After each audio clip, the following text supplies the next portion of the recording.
Alright, guys, we are on the fear of being disliked. Part of the fear is that the fear of rejection. The need the adoptee has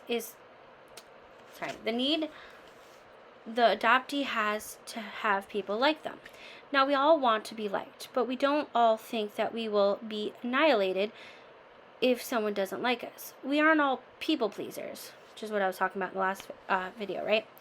People pleasing comes from the constant vigilance the adoptees keep in their adoptive family as a way of not being abandoned again.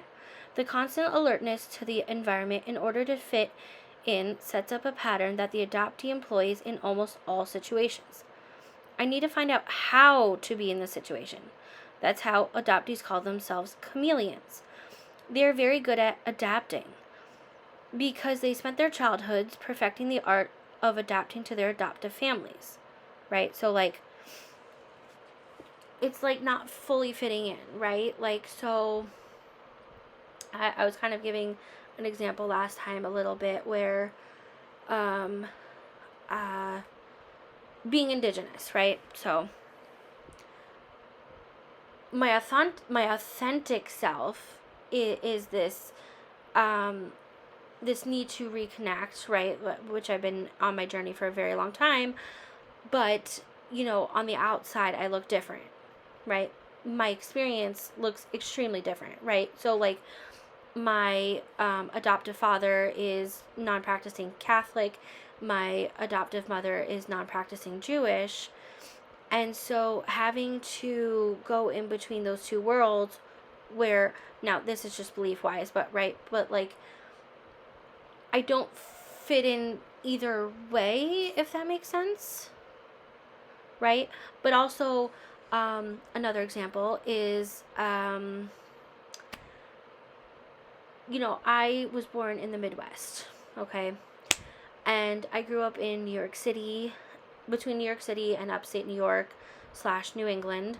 And I love New England. I love going to Maine every year. And I love upstate New York. New York City just wasn't ever home to me. Now, did I live there for my entire life? Yeah. But it wasn't like I felt at peace with myself, right? And people looked at me like I was weird, but this has been my childhood, right? It sounds strange, but it just never felt comfortable, never felt like home. Don't get me wrong, I appreciate the opportunities and my experiences, but I didn't feel at peace with myself. I didn't feel safe. Now, fast forward to 2021, I officially moved out of New York City into our home. We did have our home, by the way, before that, but I haven't been to the city since.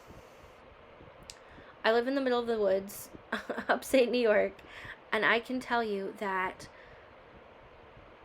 I feel completely at peace. There could be chaos going around in town. There could be bad things happening in the world, and that's terrible, and absolutely we should talk about it. But your home should always be your safe space, right? And as I've been digging and as I've been learning more on my own, culture, like I said, I've been doing this for a while, but, getting more specific, breaking down the healing journey, all of that. And ironically, actually there's two parts to it, but the first part was, ironically, living in a log cabin, which is synonymous with my tribe, but also at the same time, I've always had this this love of Victorian homes, right? And then finding out that my biological mother grew up, I knew she grew up on a farm, but finding out that she grew up in this Victorian farmhouse that's like a dream of mine, was just kind of funny. Like, it's just those little things, right? It seems silly.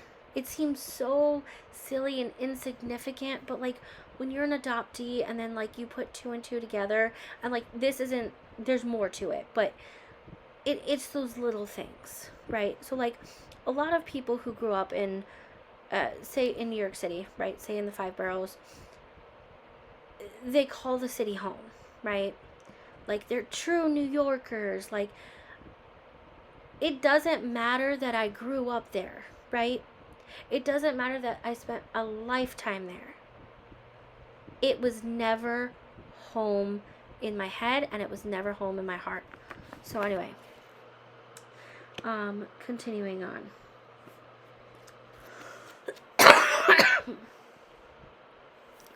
It isn't as if all adoptive families require the adaptation, but how does anyone act when in a foreign situation? We don't want to stick out too much, and we don't want to offend anyone. So we learn the cultural patterns, rules, and mores of whatever culture we find ourselves in. This is what adoptees do. But just as it is easier for someone from California to adapt to Ohio than to Calcutta, it is easier for children to adapt to their biological families than to adoptive families. There's something familiar in there. It is easier to become more socialized in familiar situations than in foreign ones.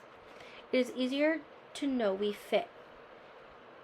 There is less fear of doing something wrong, of making mistakes. Making mistakes is much more fearful for someone who feels like a mistake than for someone who does not. It is much more fearful if one feels as if they either were a mistake or made a mistake at the beginning of their lives, because they don't know what that mistake was. There was a constant need to be on the lookout for mistakes. This renders one paralyzed. So it's about fearing being seen as wrong, as making mistakes, as you want to be liked, and of course there comes with like complexities, and just never fitting in or never feeling like you fit in it hurts on so many levels. Anyway, I'll see you guys tomorrow for the fear of inner states of mind.